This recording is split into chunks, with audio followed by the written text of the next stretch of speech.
Les boîtes noires vont devenir obligatoires dans nos voitures à partir de juillet 2022 pour tous les nouveaux modèles de véhicules qui seront homologués dans l'Union européenne. Les voitures d'occasion, elles, ne seront pas concernées. Un dispositif qui suscite de nombreuses craintes sur les réseaux sociaux.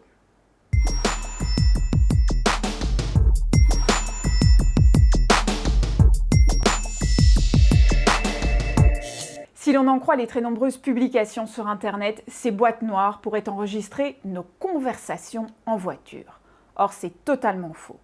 En cas d'accident, le dispositif enregistrera la vitesse, le freinage, l'inclinaison du véhicule ou encore le port de la ceinture de sécurité, un peu avant, pendant et après le choc. Mais il n'y aura aucun enregistrement de conversation, ni de transmission en direct d'informations de localisation. À ce stade, selon la réglementation européenne, seules les forces de l'ordre auront un accès aux données de ces boîtes noires qui seront anonymisées et serviront à faire des statistiques. Mais certaines associations de défense des automobilistes redoutent que leur utilisation ne soit détournée de leur vocation première.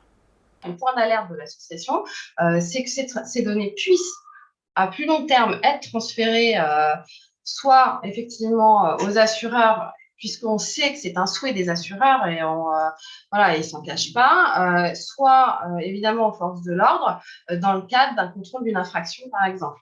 On peut, à titre d'exemple, complètement imaginer une personne qui a un accident sur une route qui est limitée à 80 km/h et qui est au-delà de la limitation de vitesse autorisée. Est-ce que l'assureur prendra en charge les dégâts causés par le véhicule ou ne prendra pas en charge ces dégâts? En revanche, pour les associations d'aide aux victimes de la route, le périmètre de la législation doit absolument être élargi afin que ces données puissent servir de preuve en cas d'accident.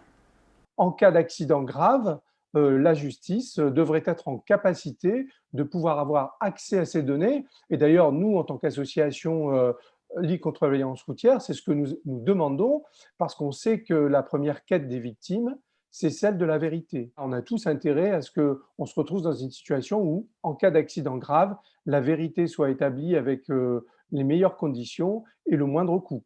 Aux États-Unis, cela fait près de 10 ans que ces boîtes noires ont été progressivement mises en place dans les véhicules. À l'époque, cela avait suscité les mêmes craintes de surveillance extrême. Depuis, ces dispositifs se sont fait oublier et selon les statistiques de la sécurité routière, l'accidentalité aurait diminué de manière significative.